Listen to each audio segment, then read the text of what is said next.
The death of former rugby league coach Paul Green has rocked the sporting community. The father of two took his own life last week.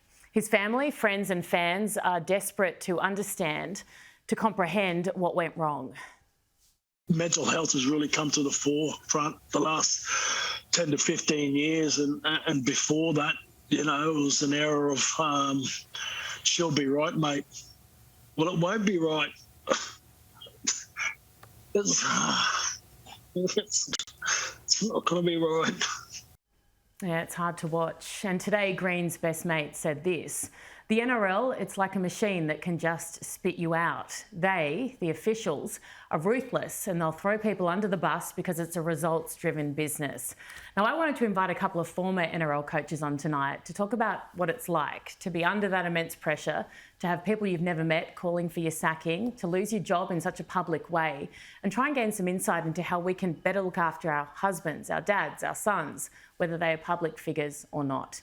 Matt Elliott, former Raiders, Panthers and Warriors coach, and Anthony Seibold, former Souths and Broncos coach. I want to thank you both so much for coming on. Really appreciate it.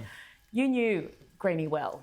How did you feel when you first heard the news? Yeah, it's just tragic news and in some ways, you know, really hard to comprehend and believe. And you know, my first thought goes to his wife and kids, like just the trauma that they must have experienced and are experiencing. So, yeah, really challenging. Spoke to a number of friends who, again, were mutual friends with Paul Green. And it was just, it was really sad news. And as I said before, it was tragic. Matt, you're big in the leadership space. You've written a book in this. You've been a head coach for many, many years. Why are we losing so many men to suicide? Yeah, I wish I had the answer to that, Erin, because that would certainly address it. But what we do have to understand that what we're doing at the moment isn't working. We have to face up to that as well. People talk about speaking up, but we're investing more money in trying to come up with answers for this, and the results are getting worse. So I think we need to take a few steps back and try and understand how we do it better. I strongly believe that all the expertise is out there, all the approaches are out there, they're just not integrated. Everyone's just off doing their separate thing at the moment and getting results that we saw, you know, from Paul, but that's happening every day. It is, absolutely. You went through an horrific time and we worked very closely together on the legislation. I just had Paul Fletcher on. What was that like to go through something so public that impacted your family? It's high profile, it's brutal. Yeah, it was brutal.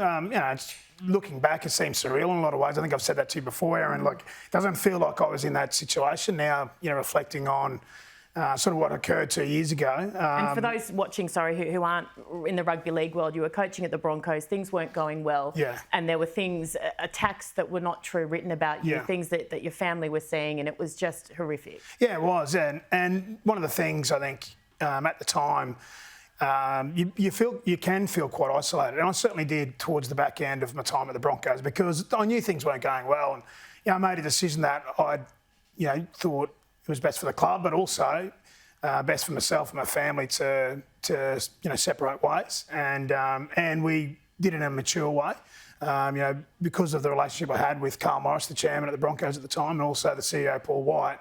But ultimately, I made that decision because I just thought I didn't want to put myself or my family and the players, the playing group as well, through, I suppose, a lot of the challenges that and pressure that heaped on the club. So, yeah, it was a tough time, but I had good people in my corner and, had a lot of support. And I think, although I felt isolated, certainly, I did have support. I did have people checking in with me. And, so it was a tough time, but I learned a whole heap. The NRL, do they do enough in this space to protect the people that they make a lot of money out of? I don't want to be repetitive, but they have invested in it and they are taking a constructive approach. I just don't think it's the right one, Erin. So, again, they need to step back and go, OK, we need to be better at this. Why do they need to be better at it? Well, the evidence is there that again, the results in the mental health area and in the worst outcome of mental health aren't getting better, they're getting worse. And we've had enough experience of this in rugby league, not just Paul. There's too much experience, not just in the NRL, but right across the whole sport. Do you think fans and punters don't really understand that you have families, that when they call for sackings, or it's almost like you're not real people. Did you sometimes feel like people didn't understand? Oh, no doubt about that. I mean, we all get passionate about our sport, and we all have clubs in whatever code it is, and we're really passionate about that. And you don't want to take that away.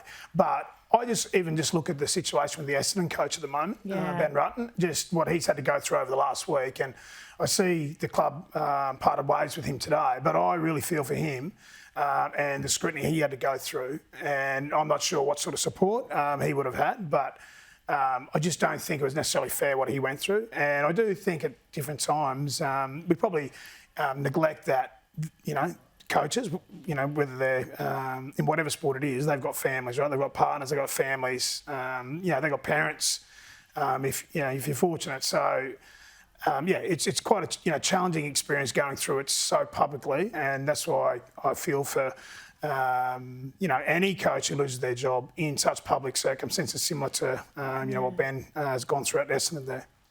Did you ever get to low moments, Matt, during different periods of your career? And I know you're a jokester, I know that. No, absolutely.